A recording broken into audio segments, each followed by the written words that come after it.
Good morning. Welcome to Trading Hour. I'm Sonal Bhutra. With me is Vivek Iyer. It definitely is a Friday for the bulls. New record highs yet again on the Nifty, Bank Nifty. Sensex crossed that 84,100 mark. The bulls are really cheering. You know, I was excited for it just being a Friday after it being. But you're glad looking at the green screen, I guess. I'm okay. I'm indifferent, but I'm just talking about the bulls. But yes, a lot of new records made, and we did see a lot of action in the markets yesterday as well. We failed to hold on to those opening highs.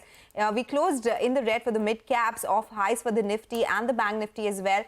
For now, Nifty is up around 240 points. That's almost a 1% gain. Mid caps are contributing, and these gains are coming on the back of what we are seeing with the Bank Nifty right now. So Bank Nifty up around 0.8%. We have ICICI Bank and HDFC Bank that has made a comeback. So these two stocks have been contributing off late whenever we have seen those moves on the Bank Nifty, and that continues to be the case today as well. HDFC Bank at the day's high, and so is ICICI Bank.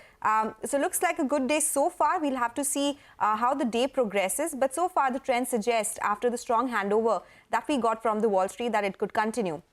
Some of the stocks from the broader markets that we should be looking at, Cochin Shipyard, that stock is up around 10%. A sudden spurt is what we are seeing on that stock right now. So from the broader market, that stock should be on your screen. And Anant Raj is the other one, which is doing well. That stock up around 8% as we speak. So a lot of moving parts in the market. What do you have on your radar, Vivek? Well, I've been trying to do a little bit of spotting. So yesterday, one of the worries as far as the market was concerned was the kind of sell-off that you saw as far as the broad end of the market was concerned.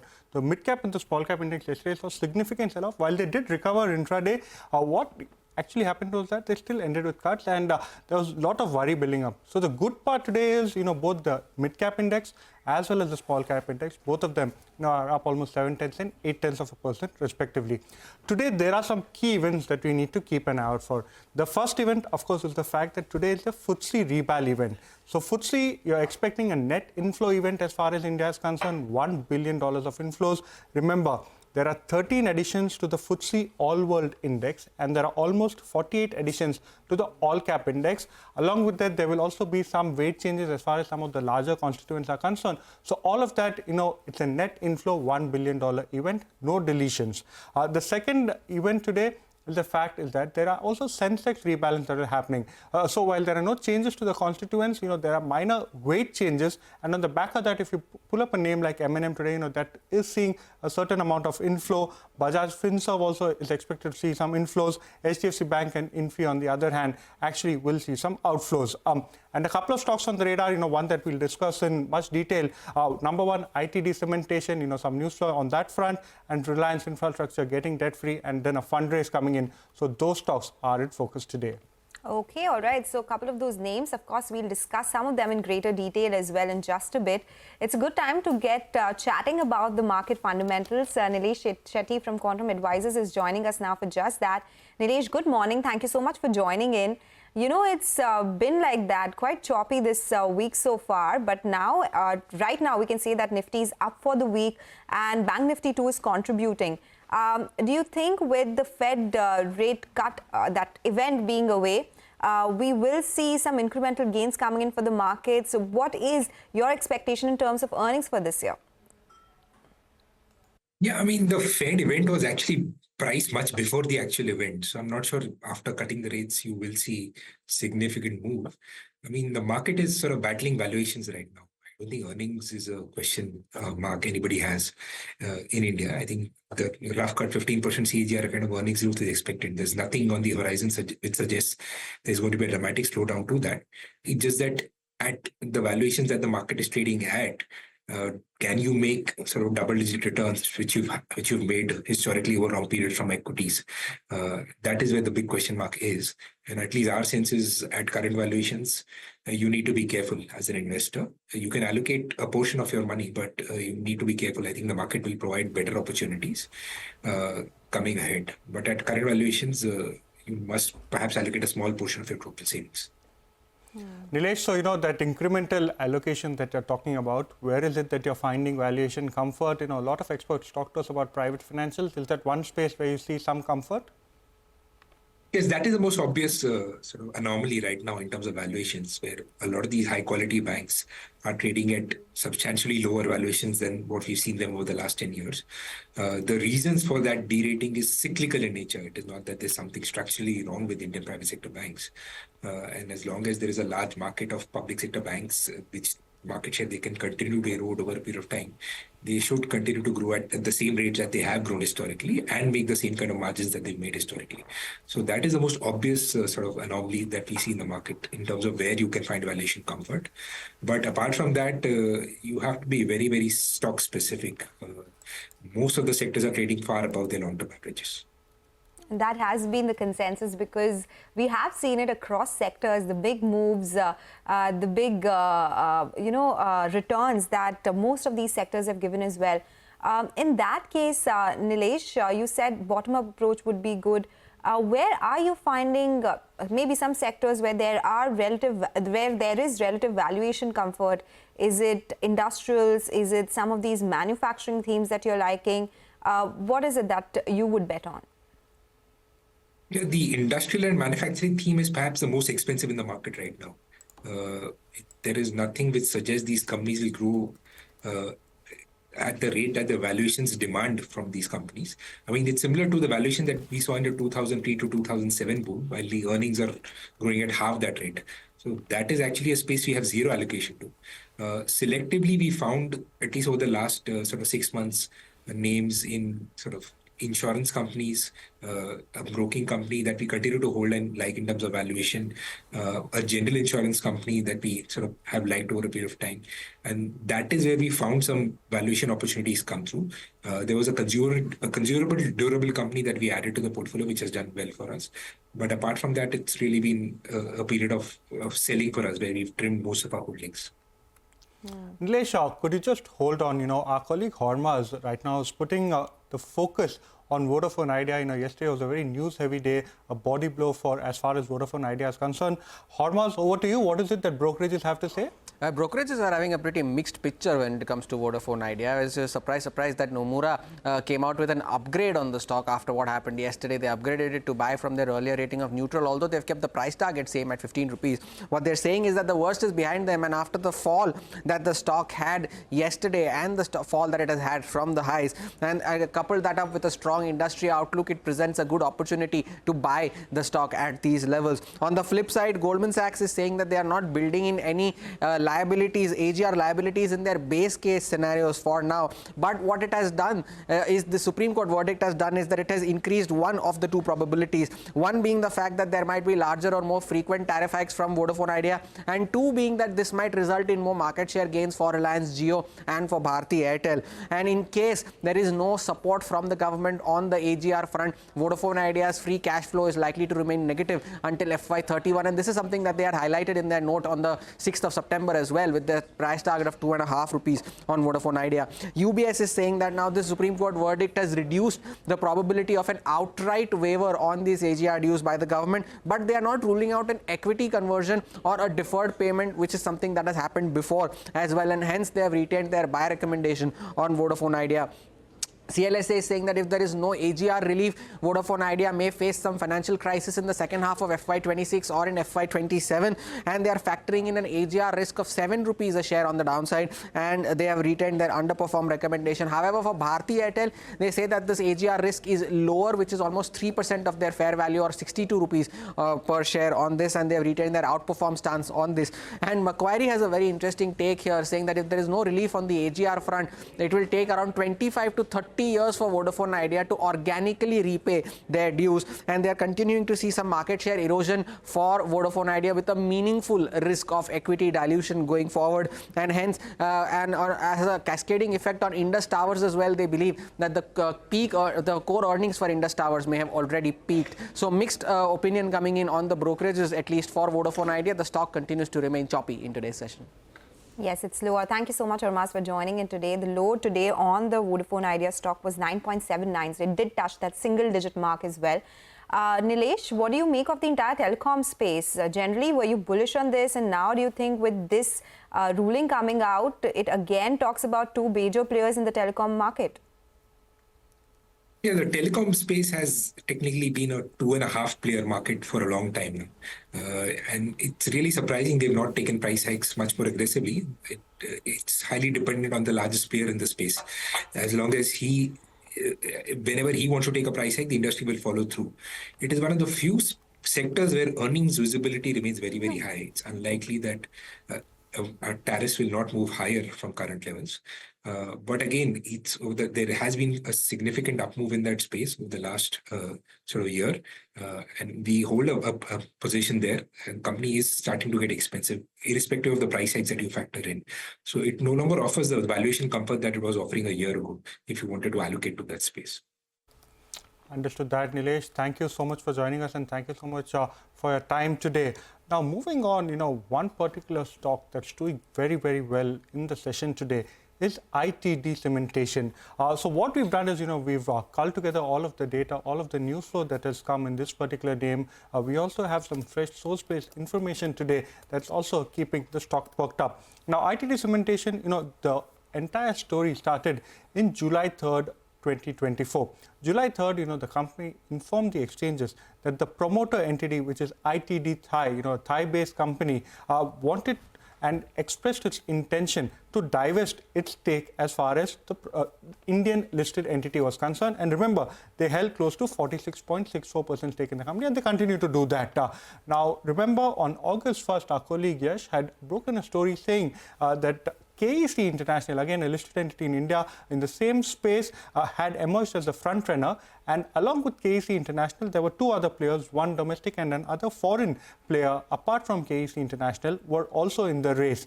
Now remember, KEC International, along with its Q1 results, had also announced a fundraise of close to 6,000 crore. Now the 6,000 crore was broken up into 4,500 crore of QIP fundraise and a 1,500 crore via an NCD issue. We had reached out to KEC International, and they clarified saying that they continuously evaluate various organic as well as inorganic growth opportunities, and they would be making disclosures on any relevant developments. IT cementation, when asked, they once again went back to the July notification on the exchange saying that, yes, the parent entity is interested in divesting its stake.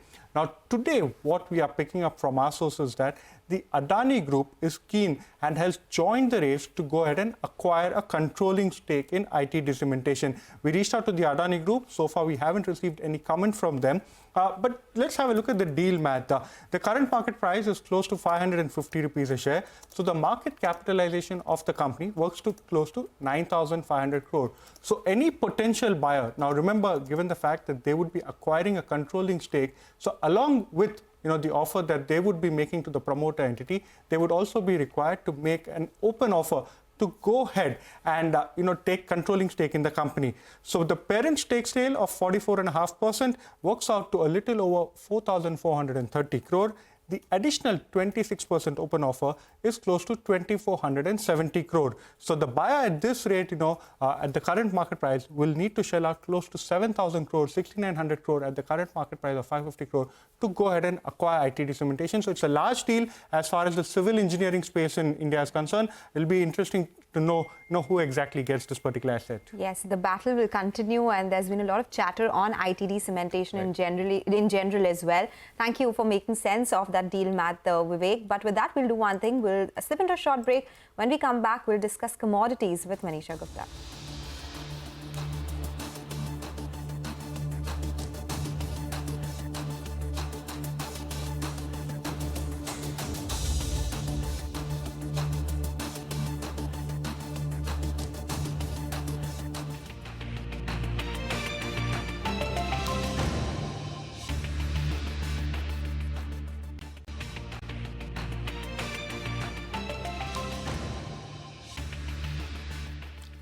Welcome back to Trading Hour.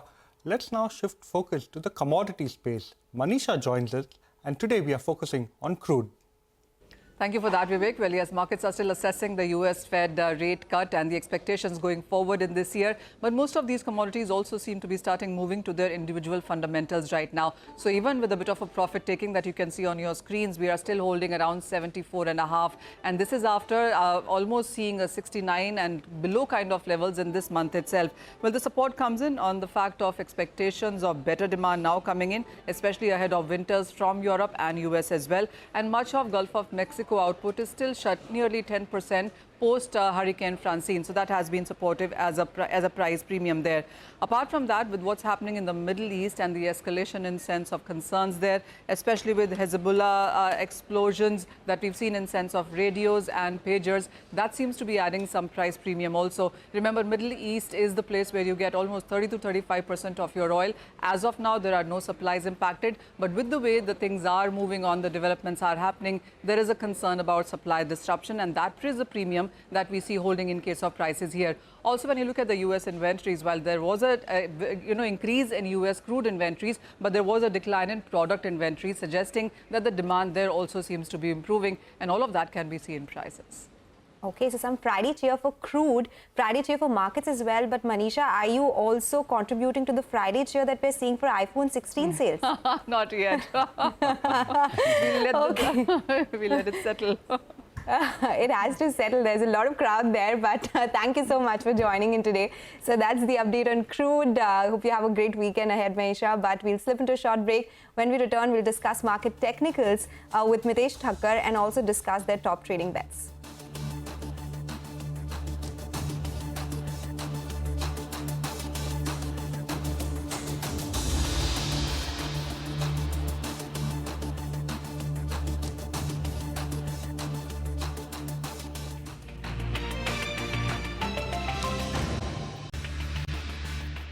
Welcome back. Well, let's get some technical check on the markets. Mitesh Thakkar is joining us for just that. Mitesh, good morning. Thank you so much for joining us. Do you think this Friday cheer will continue? We'll see higher levels, or this is where we could see the Nifty levels for today? Yeah. See, I think this is a very strong kind of a move happening on the upside and has met the second target of 25,600 also, I think, so 25,650, 700 also. I think good chance that you might see 25,900, 925 over the next few days and therefore maintain your long bias. We had some shorts on the IT side. It's coming back up, but the banking names are clearly outperforming and that's what's helping us. I think that strategy still should continue.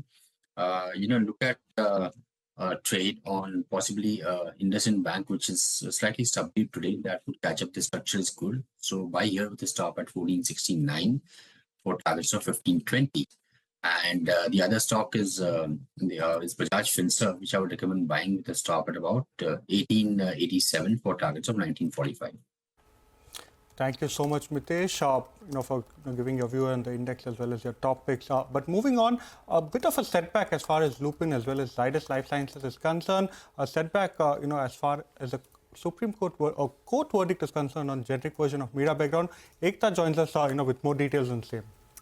Well, the latest news with regards to Zydus and Lupin is that the US Court of Appeals has vacated a district court judgment for Mybetriq generic, which is a drug used for overactive bladders in the US market. Now, remember that the district court judgment was favorable to generic companies such as Zydus as well as Lupin. Now, the setback to Zydus and Lupin will now have to be seen in the next couple of quarters in terms of the developments. Now, Elara says that the litigation is far from over. Other potentially strong grounds for invalidation of patent exist. They expect Zydus and Lupin to continue to sell the product. A fresh decision by the court will probably take another 9 to 12 months. They're not changing their estimates at this point in time. They've built in around $120 to $180 million from Mybetriq generic in FY25 and $60 to $90 million in FY26. JP Morgan has said that the development adds uncertainty to the litigation outcome, but is not likely to impact Lupin and Zydus' product strategy at the moment. Mybetriq generic accounts for around 8% of FY25 earnings and 5% of FY26 earnings for Lupin and 12% and 5% for FY25 and 26 earnings for Zydus. BofA has also written on it, they do not expect companies to stop supplies unless there is a restriction by the court. It does, however, create a near-term overhang. they reiterate their neutral stance. Zydus Life, they've cut the target price, and Lupin also, they've cut the target price on both these counters. Okay, so the pharma space in focus yet again. Thank you so much, Ekta, for bringing us all those details on Zydus and Lupin.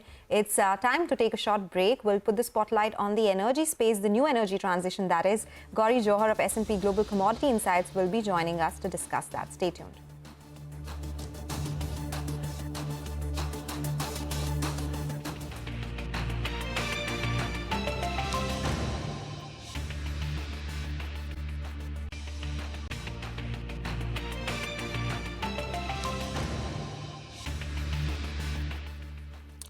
Welcome back to Trading Hour. Let's now put the focus on our special segment, Fin Street. Abhishek is standing by with a detailed picture of the Q1 FY25 performance in the secured versus unsecured lenders in the NBFC space. Abhishek, over to you. Well, Q1 FY25 has shown that secured versus unsecured lenders have seen a marked difference in the growth as well as pain in the books or asset quality. Let's start with the segment seeing maximum stress, that is the microfinance. Now, microfinance is unsecured small ticket size loans which are extended mostly in the rural as well as semi-urban areas in India. We had highlighted in May of 2024 that rural market has come under stress. Q1 FY25 performance of the lenders focused in this segment showed further deterioration in their asset quality. So the gross NPA and net NPA in absolute value increased by 26 to 27% on a sequential basis, while the loan growth also slowed down. It came down to 1.8% quarter on quarter for players in this segment. This also impacted their stock performance. So from April to now, majority of the lenders have given a negative or lower returns. In contrast, the housing finance sector has seen growth coming in with lower NPA net additions. So AM or asset under management growth in players for housing finance sector has been around 3.2% quarter on quarter. And if you remove the LIC housing finance number, the growth has been more than 7% quarter on quarter. So growth has come in at a cost, which is cost of funds, as calculation shows that 27 basis point decline on a sequential basis is seen with respect to net interest margin on a YOY basis, and about 24 basis point sequential decline is seen in their net interest margin. Now, provisions have been lower for them, leading to a marginal growth in their profitability sequentially. Returns have varied amongst lenders from as low as around 3% to as high as more than 60% for players in this segment. Now, the best segmental performance amongst NBFCs has largely been in the commercial vehicle finance segment. AM growth has been around 5.3% quarter on quarter for players in this segment. So Q1 is seasonal in nature, hence there has been marginal deterioration in their asset quality, but it's remained under control. Gross NPA in value-wise increased by 6.4% quarter on quarter. But if you take a look at the ratio, it's increased by only 4 basis points quarter on quarter. Net NPA in absolute value increased by 9.5% quarter on quarter value-wise. But as a ratio, it increased by only 6 basis points quarter on quarter. CV financiers have given healthy returns from April to now in the range of 15% to 37%.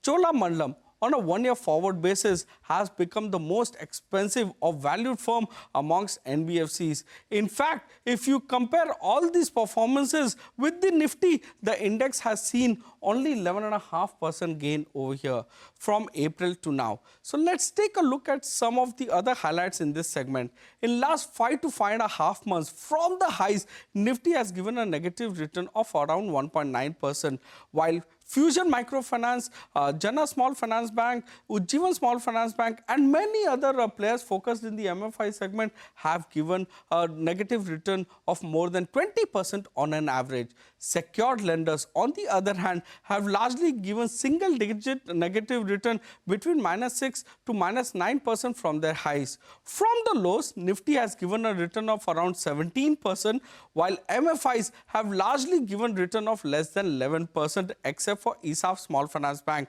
Secured lenders like Cholamandalam, Awas Fin, Home First Finance, Shriram Finance, as well as PNB Housing has given robust returns of anywhere between 38% to as high as 67%. So from the above analysis, it's clearly seen that in the recent months, investors have favored secured over unsecured lenders in the NBFC space. Unsecured lenders get better margins and return profiles during the good cycle, and vice versa. When the cycle is bad, it impacts their growth as well as deterioration in their asset quality. Housing finance is doing good. Focus of the government is on Pradhan Mantri Awas Yojana 2.0 as well, which should augur well for them. Commercial vehicle segment has performed the best when compared to other sectors on various parameters. Thank you so much for that, Abhishek. Very interesting take as far as the NBFC space is concerned. But let's now take a short break. As promised, we'll put the spotlight on the energy space. Gauri Jauhar of S&P Global Commodity Insights will be joining us.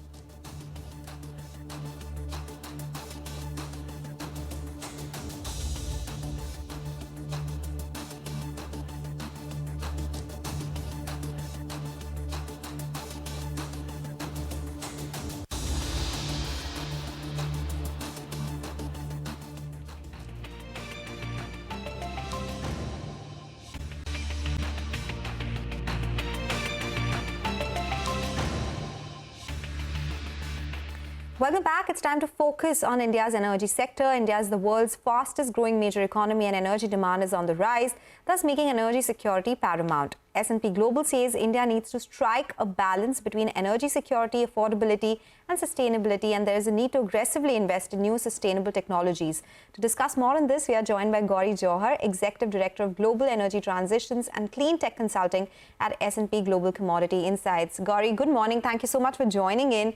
And that's all we can talk about, right? The transition to new energy right now. The report suggests that we need big investments in the new energy space as well. But as far as India is concerned, do you think there's enough done? What kind of investments are we seeing in the traditional refining or upstream sectors versus, say, new energy like biofuels or other avenues as well? Thank you so much for having me and for having S&P Global on this feature. I think there is definitely a green rush, and we are seeing new commitments by even bellwether in energy companies in India. So if you take a combination of companies such as ONGC, Indian Oil, HPCL, NTPC, Reliance, Adani Group, while they are continuing to invest in their core businesses to the extent to maintain capital expenditure and grow for energy security. What we do see is that if you look at the time frame up to 2030, which is an important time frame for meeting and milestone for meeting interim targets towards net zero, we do see these companies spending about $57 billion in aggregate. And what's interesting about that number is that it compares to about $65 billion being spent in low carbon technologies by a group of companies, oil and gas companies called the OGCI group of companies in the last 5 years. So I think there's definitely a shift that is happening, but it is not happening at the cost of energy security. That's very interesting. So going forward, where do you see more investments coming? We are seeing it, number one, like you mentioned, across the energy space. We're also seeing it across some of the older thermal power companies as well, who are getting quite aggressive as far as renewable energy capacity is concerned. So going forward, where do you see incremental spends happening? Right. So the incremental spends are happening towards sort of what we call, the foundations for a new energy system, which is also something we've highlighted in our report that we launched yesterday, India Forward. And me and my co-authors have looked into this space. What we find is that there is a lot of new investment which is beginning to go into areas like biofuels, green hydrogen. We are coming at the margins of even technologies like carbon capture. But all these are, frontier technologies in the energy in the energy transition space.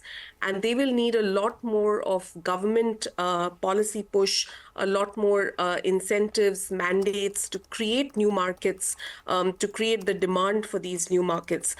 So a lot of things have to happen synchronistically. But at the same time, we are seeing mature renewable technologies like solar and wind on an accelerated course in India. Okay. So Gauri, when we talk about investments, one thing that maybe the investors, shareholders or the industry wants to know is what is the return on that capital employed? Say if somebody is investing in new energy versus a traditional energy, where do they tend to benefit? That's a great question. And I think this is where the whole just energy transition considerations come in. While, if you look at the stock markets right now and you see a lot of investments going into greener energy companies, more, integrated and utility companies, and they're delivering far higher stock market returns. In fact, the difference between the greener end of the spectrum and the more traditional energy companies or other more fossil fuel based energy companies, it's almost like about a 258% difference on the stock appreciation that has happened in the last 5 years.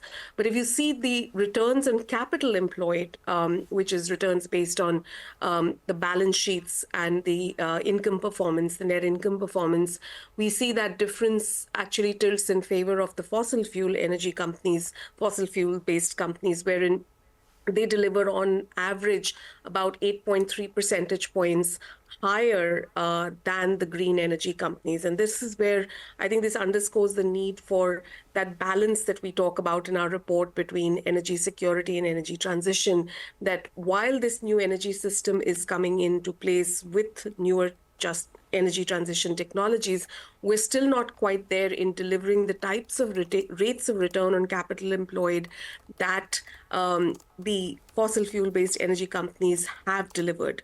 And mind you, this is not just about rates of return on capital employed. It comes with huge political economy considerations as well. It implications on employment.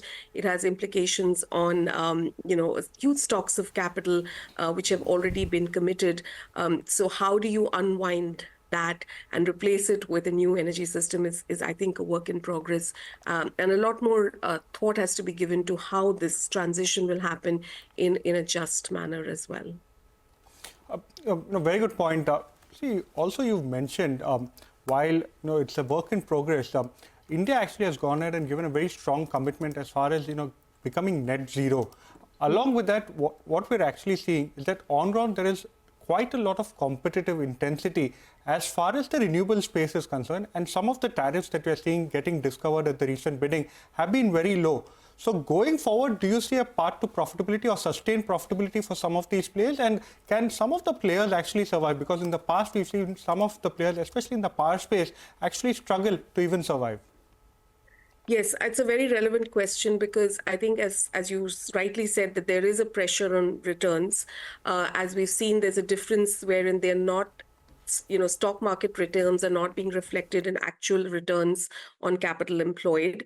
And what we also have indicated in our report, which some of my colleagues on the power side have shared, is that there will be potentially a cost pressure that comes as supply chains are also rewired, as some domestic manufacturing as well picks up. So we do see and anticipate a certain cost pressure coming in the near term. So the ability to deliver actual high rates of return is something which remains to be seen. And there will be, as you said rightly, competitive intensity in this sector. Okay. Gauri, quickly, if you can tell us, when we talk about new energy, a lot of new avenues have come up. Earlier, we were also talking about gas as a clean fuel. 50% is still imported in the country, but we do have KG basin production coming up. There's a lot of chatter around more production being focused on in the country as well. Will this be also a big part of the clean energy puzzle? Again, I think it's a very relevant question when we look at gas. Globally, what we see is gas has about 7 advantages which need to be fully exploited to play its full role as a transition and a bridge fuel. There is an economic advantage, an overall economic advantage in terms of system-wide, stabilizing a system which is going into more renewables and needs cleaner baseload power when you don't have the nuclear option still ready. So it has number one, an economic advantage. It has a clear emissions advantage on CO2 emissions, NOx, SOx, and particulate matter. It does have an operational advantage as well to be supportive for power for peak demand and minimum loads.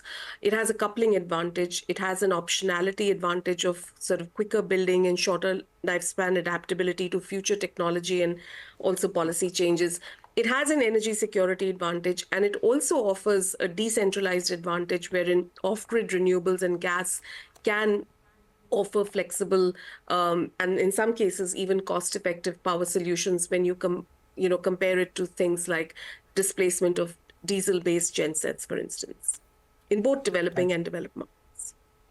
Thank you so much, Gauri, for joining us and putting the spotlight on that. So many of the relevant topics, and a lot of them also impact the stock markets and some of the listed players as well. But moving on, it's time for a short break. On the other side, we'll put the spotlight on India's real estate space to talk about one of the key questions in most of our minds. Should you buy or rent a home?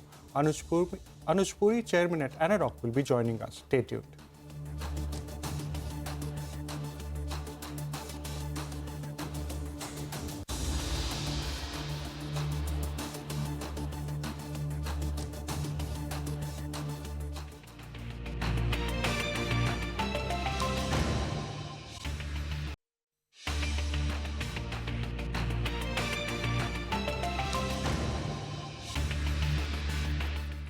Welcome back. Well, should you buy a home in India or rent it? Anarock research shows that rental values in key micro markets of the top 7 cities in India have gone up by 72% between 2021 to end of first half of 2024. However, capital values saw lower growth. In key markets in Bengaluru, Pune, Kolkata and Chennai, average residential rental values rose more than the capital values. However, in areas of NCR, Mumbai metropolitan region and Hyderabad, those regions saw the reverse trend. To discuss more on this, we are now joined by Anuj Puri, the chairman at Anarock Property Consultants, to shed light on what's really happening in these micro markets and should one rent or buy. Anuj, good morning. Thank you so much for joining in today. Well, what's causing this surge in rentals? Almost 72%. That's a big hike. First, tell us the reason why that's happening and which are the major geographies where we are seeing this phenomenon. Good morning, Sonal. Always a pleasure to be on your show. And, it is very evident the way the rental markets have surged over the last, I would say, 2.5 years, and now overtaken the capital values. And as you rightly pointed out, cities like Bangalore, Chennai, Kolkata, where the rentals have really pushed up far greater than capital values. I think there are sort of 4 or 5 trends why this is happening is, one is clearly that the ITS folks are being asked to come back to office. And, clearly from the perspective of calling these guys back, they are going and, taking it on rent. Second, we are starting to see many expats now coming back and many sort of high income professionals, getting back to work where they are wanting to take it on rental.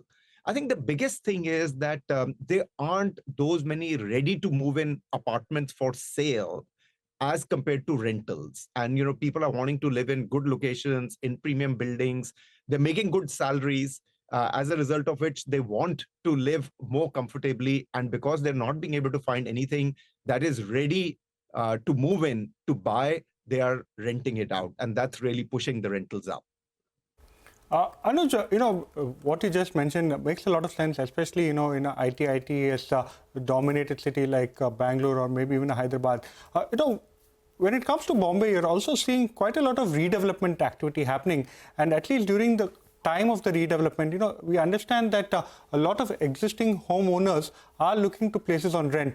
So the spike in rent that you see at that time, do you think that can sustain, or do you think a couple of years down the line, when the redevelopment surge ends, you will see rental rates coming back low?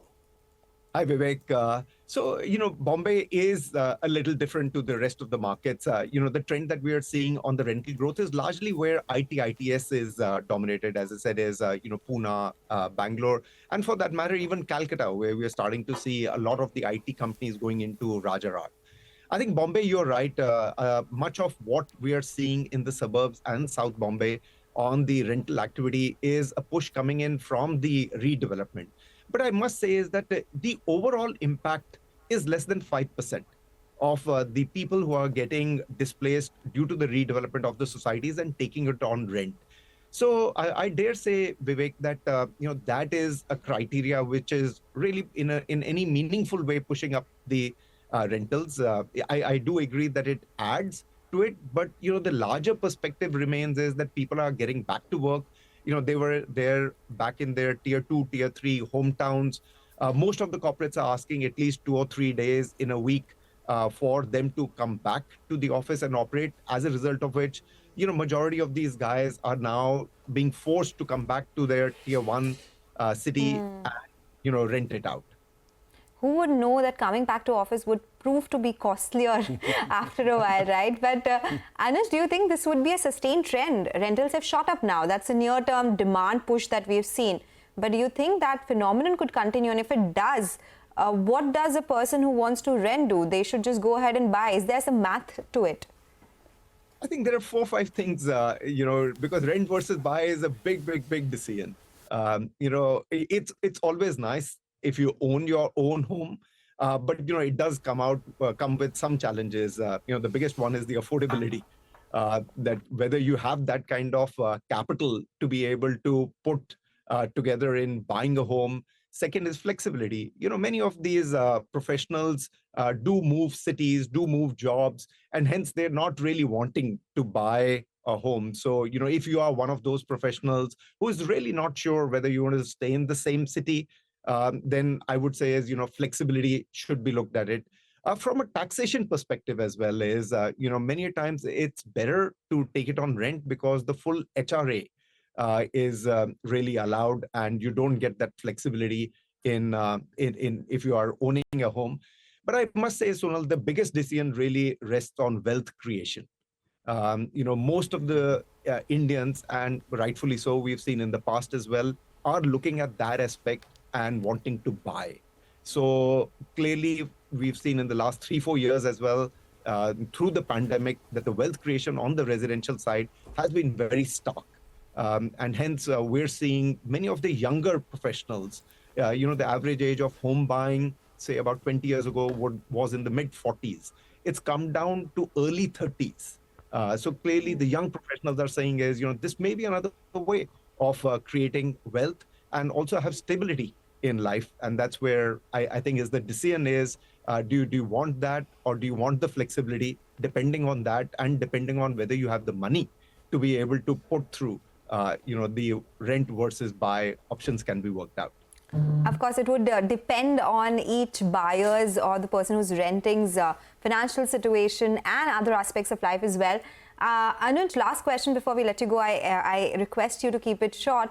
I wanted to understand whether the capital appreciation versus rental appreciation debate in major cities like metros like Bengaluru, Mumbai, where do you see more push coming? Would it be rentals or housing prices? Is there some trend which is suggesting that this could continue, the appreciation across any form of housing?